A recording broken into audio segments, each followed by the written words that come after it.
Stargirl, Series 1, Episode 4, titled Wildcat, and this episode is about 95% pretty good. This is a pretty good episode, really solid, and it follows the events of what happened last episode where Pat shows Courtney the headquarters of the Justice Society of America, when we saw posters of Jay Garrick and Alan Starr and Dr. Fate and Dr. Midnight and all the this is level stuff of the JSA.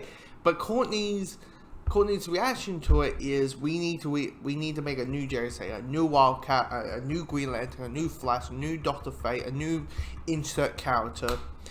And this episode's all about meeting, or fully meeting, the Wildcat, the new Wildcat, which is Yolan Motitas, who we have seen in previous episodes. She's the one that has this cloud on in the store. Like, there's a massive cloud on her, and people keep calling her slut and stank and homewrecker whore and all that kind of stuff. And we know in the beginning of the episode, we know why. And it's one of those situations where you're like, shit. Like, spoiler alert, the reason people call her slut and all that kind of stuff is simply this.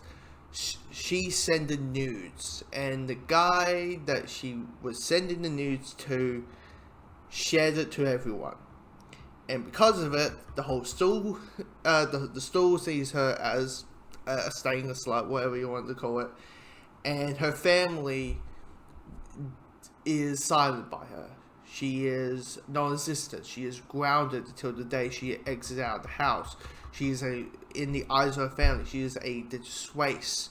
She will never, ever, it doesn't matter how much she tries, she will never be the person that she is. Because this wonderful scene at the end where she's like powering through to her family saying, I'm sorry, and I'm sorry, I made a mistake, I did this and this and this, but I'm waiting to be that person again. And they're like, no, for forever, you will never be the same person. And you're like, damn it. But here's the thing, the journey of her becoming Wildcat, it's just, knowing at the beginning that she's like, Courtney, fuck off, I don't want to talk to you, all this kind of stuff. Okay, constant stuff, yeah, the JSA. I love the idea of, like, the JSA and the Justice Society are like it's like Star-Lord, it's like, who?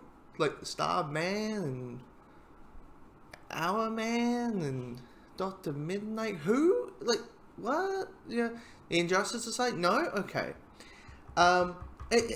It's a weird one. Now, the stuff I thought, okay, this episode could have worked on a little bit more, is all the Pat stuff. Actually, all the Pat stuff in this episode could easily be cut out. I get this episode's 42 minutes long, maybe they were like, maybe a 35 minute episode is probably not the way to go, but this is a episode, but I was like, outside him saying, the stuff that he said at the beginning, all his stuff could easily cut out. And even the big tag at the end, I'm like, really? That's kind of okay. But yeah, I just, the Wildcat stuff, the Lohan Motitas stuff, it's the whole thing of, like, you understand, you witness the household that she's in. She also witnessed, like, how shitty high school can be. She was a top of the class, and then this big giant incident twists her perspectives, and it's a really complicated.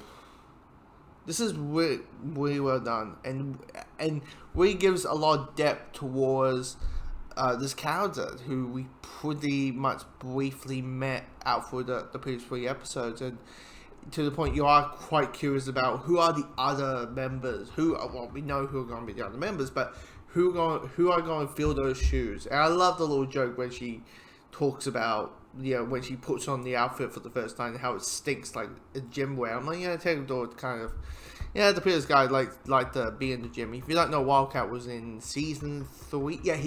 Wildcat was in season 3 Hour. He was the one that was giving little boxing lessons. You're like, really, him? Yep, that was meant to be Wildcat. But it's yeah, it's. I mean, what have I said about the previous three? That I thought the first episode was okay. Didn't care for the second episode.